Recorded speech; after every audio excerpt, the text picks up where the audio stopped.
Hello and welcome back to another episode of Critical Reactions with your host Brian. We're going to check out some new music as we do on Fridays, this one being from BARONESS, which we've checked out before and kind of been hit and miss with them, but I've enjoyed the things that were hits. I enjoyed them quite a bit, so I'm looking forward to this. Maybe they're going to surprise me with this one. It comes off of an album that drops today called Stone. The track we're looking at is Shine. Let's dive into it and see what they're bringing to the table today.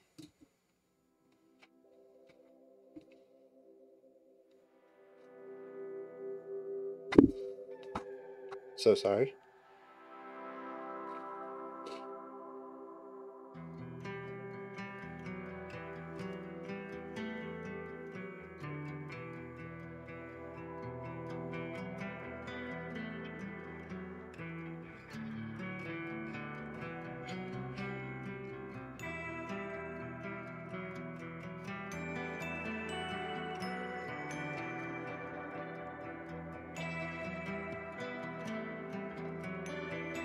A lot of really nice sounds right here.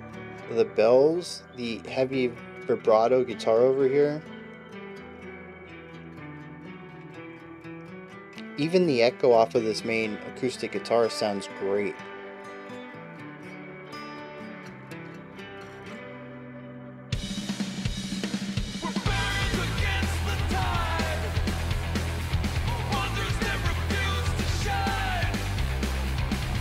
It's just a meaty tone right there.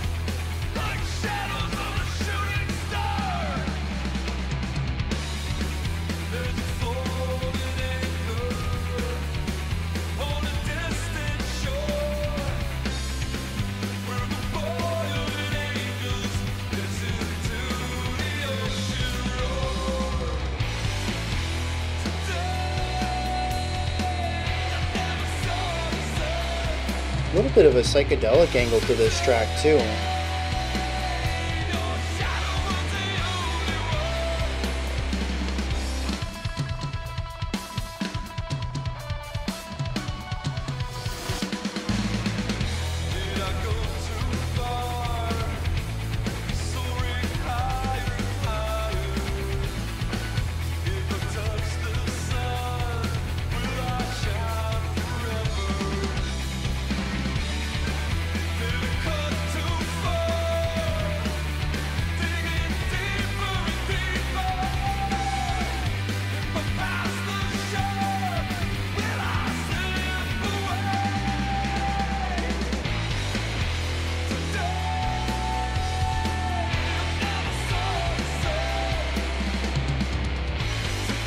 Okay, so that's the riff.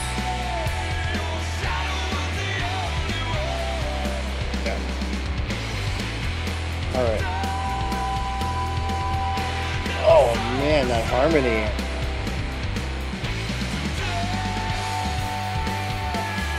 There's just such a gap between the two vocalists' pitches.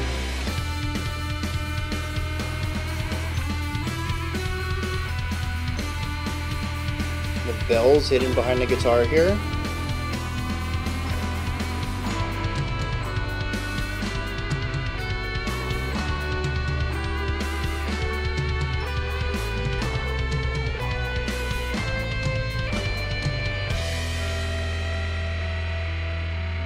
I love the way that the more angelic lightness of the bell's timbre cuts through that fuzziness of the guitar there. Just a really great idea to mix those two.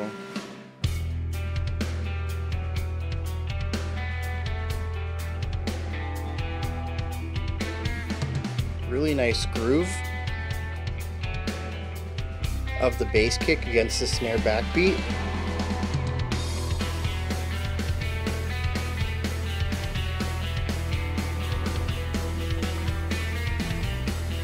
Really interesting key they're in right here.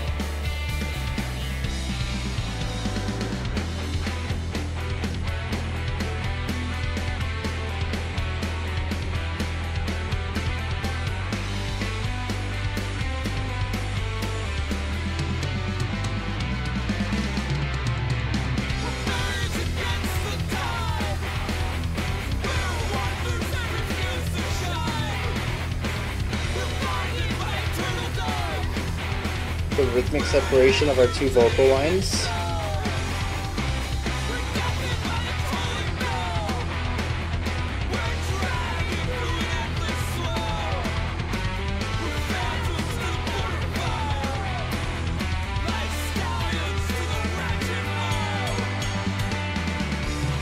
Oh man, the drumming right here.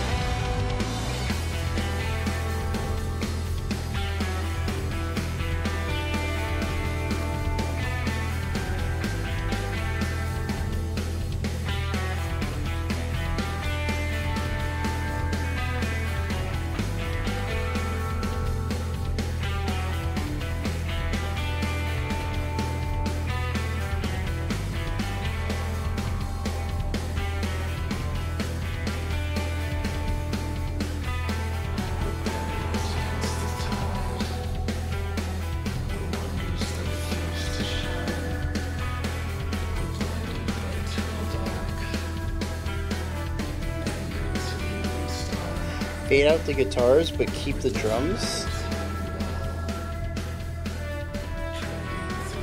Oh no, they're fading too.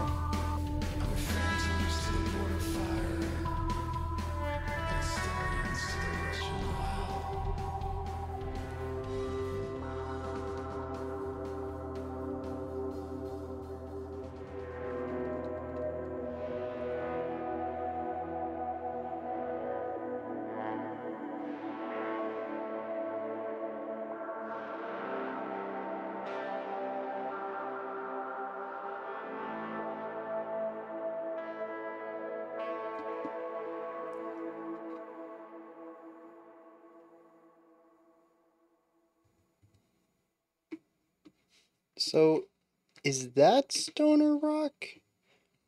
It has all the funny fuzziness that I would sort of associate with what would stoner rock, I guess. But then also has the psychedelic components to it. It has some really neat chord, not chord progression keys that were in, especially in the bridge. It's just some. Well, it doesn't necessarily need to be the key. It could have been some accidentals that just spice things up for a moment. Really interesting ideas, though. Um, I do want to touch on something real quick, though. They're in the final verse, I guess we could call it's the final time that our vocalists sung, not when they did the spoken word in our outro. There was separation of rhythmic quality in that they were both saying the same words with the same general phrasing, but sometimes one would start a little bit earlier or skip to the next syllable just a hair before someone else, or maybe one of them drags and holds a syllable out longer than the other one does. And there's just that slight separation between them. And I wish we could hear more of that in music. I really love that. There's certainly something to be said about vocalists who are completely on point.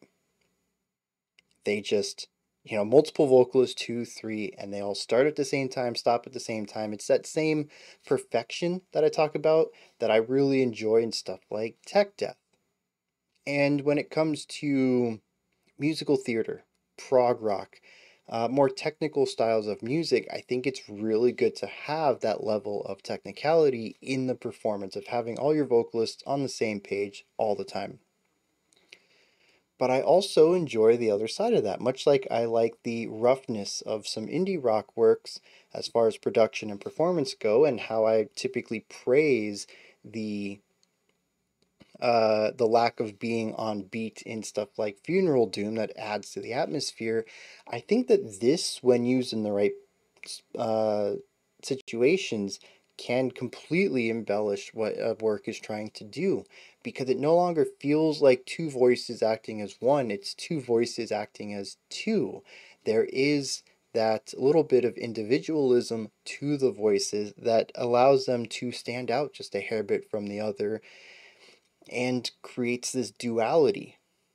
Because I feel a lot of times when we talk about vocal harmonies, especially when they get produced in a way that allows them to meld into a singular voice, you end up just hearing the harmonies and not the singers.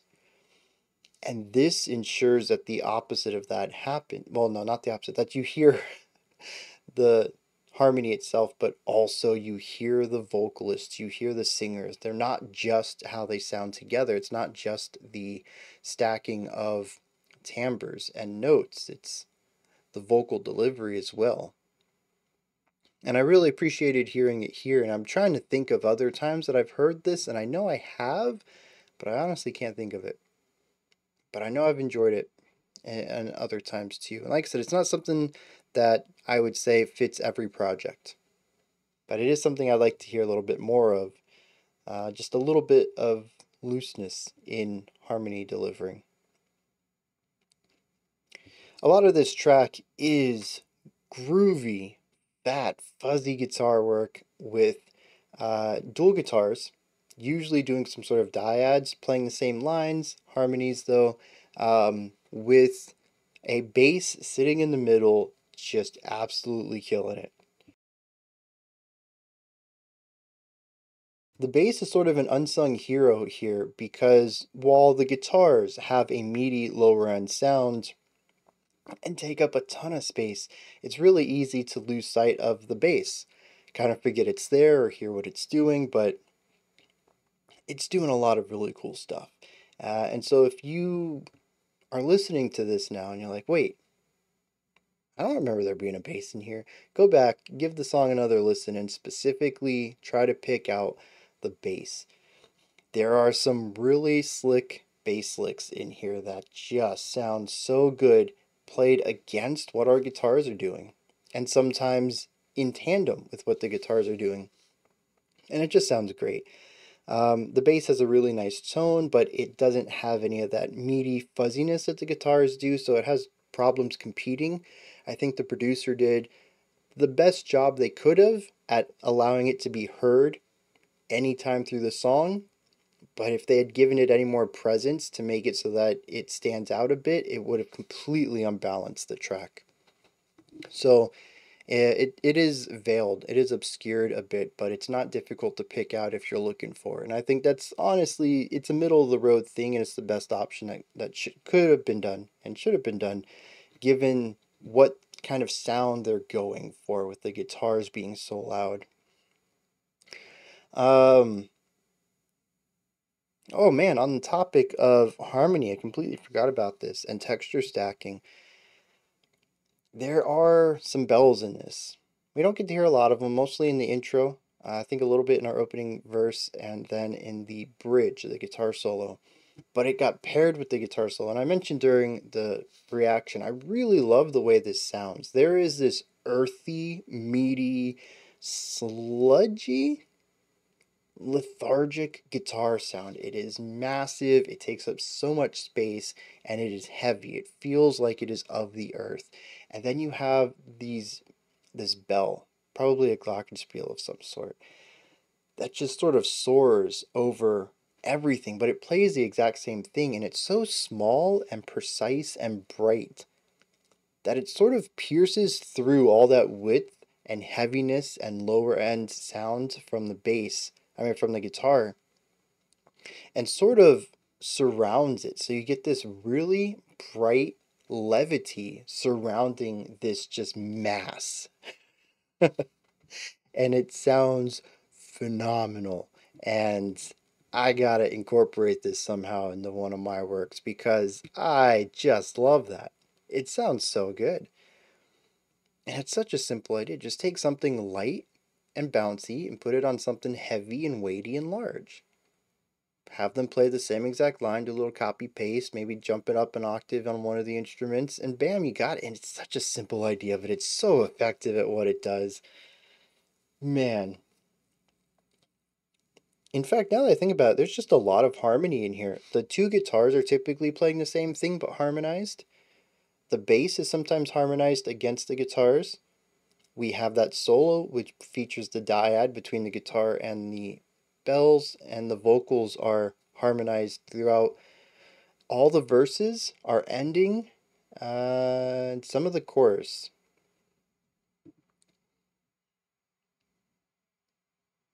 Yeah, I mean, this is just, it's just a solid rock track. And I think that, I mean, the harmony and layering is really the big thing that stands out to me. The riffs are solid, but nothing. Oh, one more thing. Yeah, the drums. Let me talk about this for a second. I love the drummer. Knows when to sit in the pocket and is exceptionally consistent when they do so. But there are some fills in here that almost feel like extended, well, shortened drum solos, where typically your fill is going to be the last 2 to 4 beats of an idea, and sometimes he decides to take 2.5 bars, introducing some melodic things at the end of a phrase, and I'm like, oh dang, this drummer's popping off. What's going on here? And then it's like just a drum fill that takes us back to the phrase repetition, and then he just goes back to sitting in the pocket, and I'm like, you took a long time for that fill, and I appreciate it. I see you. Great job back there. Um, the way that they switch up between, just kind of sitting on cymbals for a little bit, overusing cymbals to create a bright shimmery effect, and then the next bar shifting entirely to toms. Um, it's just there's so many little phrases that they have in their fills that sound great, and on top of that, I love the rhythmic ideas that he tends to put in his footwork that play against the snare, which typically is our pulse. A lot of the groovier sections are based entirely around this. This is pretty typical for a lot of groovy rock, metal. It really is about the syncopation of the bass against the snare.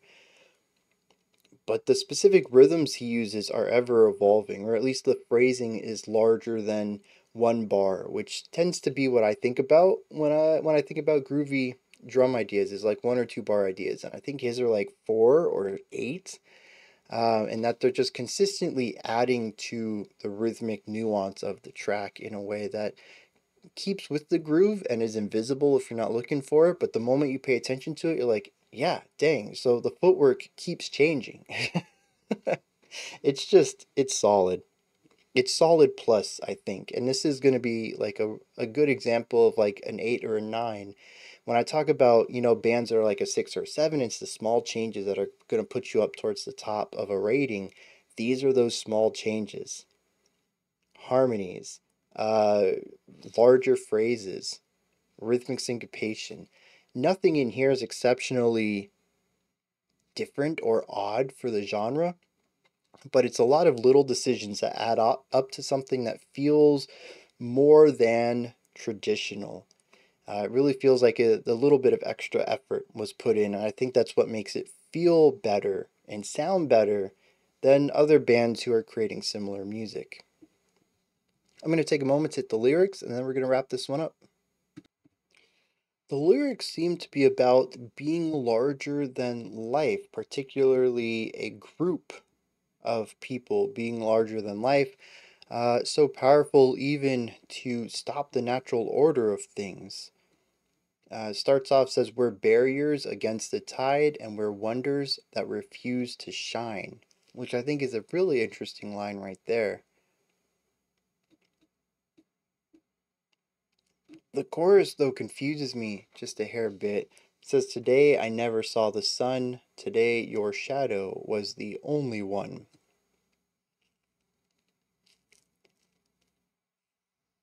I mean, there's ways to cast a shadow without the sun, but to specifically bring it up and then speak of shadows, I think is supposed to draw attention to the fact that no one had a shadow except this one person, which no one having a shadow when the sun isn't out makes sense, unless you have lights. But I mean, again, specifically talking about the sun, and this could be alluding to the power, the larger than lifeness of somebody.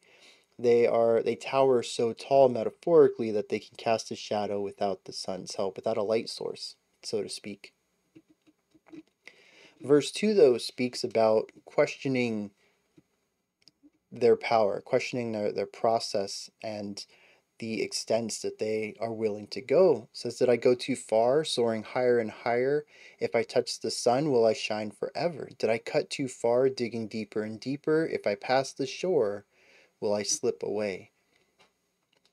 The shore, water, boats, these are all ideas that come up often. I mean, right at the beginning, we had the idea of being barriers against the tide. In the pre-chorus, it says there's a fallen angel, a fallen anchor on a distant shore. Also mentions that there's boiling angels listening to the ocean's roar. I don't know what a boiling angel is, but the oceans are there, so I'm going to bring it up. The idea of passing by the shore. There's quite a few elements here that speak of water and beaches and shorelines and stuff like that. I don't particularly know what the purpose of it is. I know there's a lot of imagery of water and waves in the music video as well. I'm not picking up on the connection there, but I'm sure someone can clue me in on that. But aside from these couple of lines, these couple ideas that I'm getting about being larger than life and questioning if you've gone too far in your, I don't know, task to find greatness, your goals, I'm not really sure what the song is particularly talking about in a more minute angle. This is like a very wide sweeping surface level read here. And I feel like there is a bit more depth, but it's a bit hidden for me. So those are my thoughts on Baroness's Shine. Down in the comments, let me know your thoughts, opinions, perspectives, if you enjoyed it or not, if you're looking forward to the album. Like I mentioned, if you like this, the album is out now. It drops today, or it dropped today, earlier this morning. Go ahead and check it out.